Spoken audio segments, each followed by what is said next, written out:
Assalamualaikum warahmatullahi wabarakatuh. Halo teman-teman semuanya, apa kabar? Semoga kalian selalu sehat dan selalu dilancarkan rezekinya. Amin, amin ya robbal alamin. Alhamdulillah, sekarang kita sudah memasuki bulan Mei. Gimana nih kondisi keuangan teman-teman semua di bulan April? Apakah over budget atau masih ada sisa? Nah, sekarang kita udah masuk bulan Mei, yuk kita buat perencanaan keuangan lagi untuk keluarga kita. Semoga dengan kita melakukan perencanaan keuangan, kondisi keuangan kita menjadi lebih baik lagi, bisa terkontrol dan bisa menabung untuk impian kita di masa depan. Teman-teman semuanya sebenarnya nggak perlu bingung bagaimana cara mengatur keuangan masing-masing. Sebenarnya yang tahu bagaimana kondisi keuangan itu diri kalian sendiri.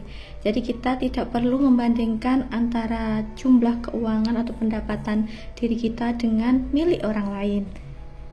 Berapapun jumlah penghasilan keluarga kita, mau besar ataupun kecil, asalkan kita bisa mengaturnya dengan baik dan kita selalu bersyukur atas pemberian Allah, maka berapapun jumlahnya itu akan cukup untuk kebutuhan kita sehari-hari. Karena dulu aku tuh juga pernah, pada waktu masih menjadi guru sukuan, aku dan suami, gaji kita berdua itu kalau digabung tidak sampai 1 juta, dan itu untuk kehidupan saya dan suami selama 1 bulan. Tapi alhamdulillah ketika kita bisa mengelolanya dengan baik, maka kita tetap bisa memenuhi kebutuhan sehari-hari dan tetap bisa menabung walaupun dalam jumlah yang sangat sedikit. Tapi kita sebagai manusia tidak boleh pasrah dengan kondisi yang sekarang ini.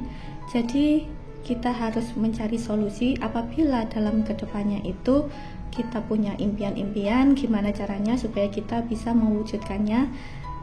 Makanya dalam Islam kita tetap harus ikhtiar, tidak boleh pasrah dengan kondisi yang ada, tetapi harus tetap bersyukur apapun yang telah dikasih Allah kepada kita. Pada waktu itu pun aku berusaha untuk jualan baju-baju, tapi sepertinya pada waktu itu aku bukan di situ tuh bidangku, aku tidak tahu antara kain-kain atau macamnya itu bagaimana. Terus akhirnya sekarang aku coba-coba jualan tas dan alhamdulillah hasilnya bisa buat tambahan tabungan untuk keluarga aku. Nah, banyak sekali pertanyaan dari teman-teman bahwa kondisi keuangan mereka itu selalu pas-pasan, untuk menabung pun susah. Nah, bagaimana caranya? Nah, kalian itu harus punya solusi. Solusinya itu bisa kalian jualan, atau bisa membuka laundry, atau membuka les-lesan, dan sebagainya. Yang penting bisa buat tambahan untuk memenuhi kebutuhan rumah tangga kalian dan bisa untuk tabungan. Oke, sekarang kita ke video. Nah, di video ini aku mau share bagaimana cara aku mengelola keuangan rumah tangga aku.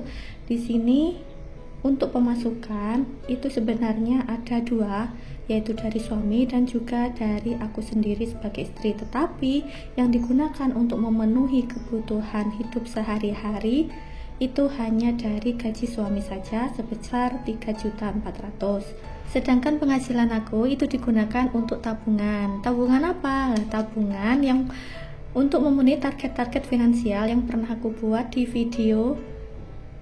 Udah aku taruh di channel YouTube aku ini, kalian bisa tonton apa saja target finansial aku di tahun 2023 ini. Oh ya, kemarin ada yang tanya, kok listriknya murah sekali ya, hanya 50.000 anggarannya.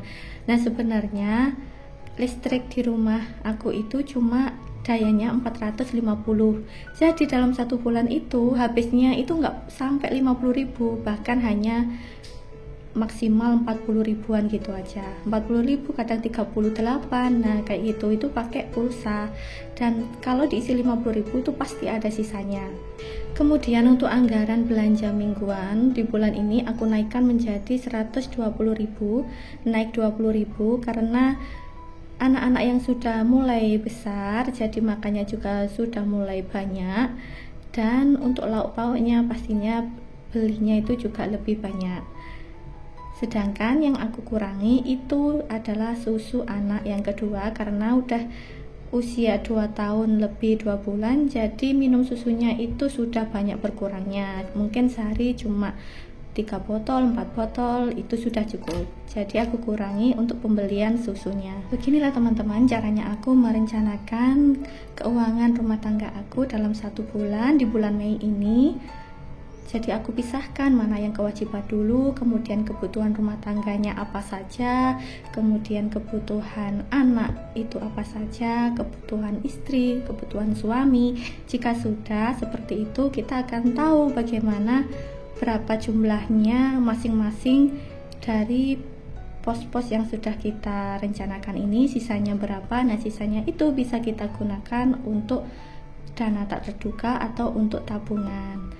Mungkin cara aku merencanakan keuangan rumah tangga ini bisa teman-teman contoh atau bisa dijadikan referensi, tetapi jangan dilihat dari nominalnya ya. Lihat saja bagaimana cara memisah-misahkan untuk kebutuhan rumah tangganya. Membuat perencanaan budgeting seperti ini itu sangat membantu dalam mengontrol keuangan rumah tangga kita, teman-teman. Ketika kita tidak mengontrolnya, kita tidak membuat perencanaan seperti ini, tidak membuat budgeting, kita tidak tahu seberapa sebenarnya kebutuhan kita dalam 1 bulan. Bisa-bisa uang yang kita keluarkan itu melebihi dari apa yang kita peroleh. Akhirnya keuangan menjadi minus dan hutang ada di mana-mana.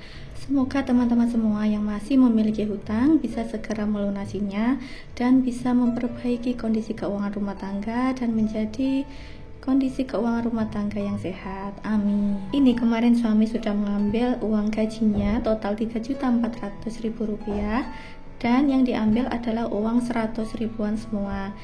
Nah, karena aku memisah-misahkannya itu butuh uang pecahan, makanya aku tukarkan dulu dan sekarang ini dia sudah aku tukar.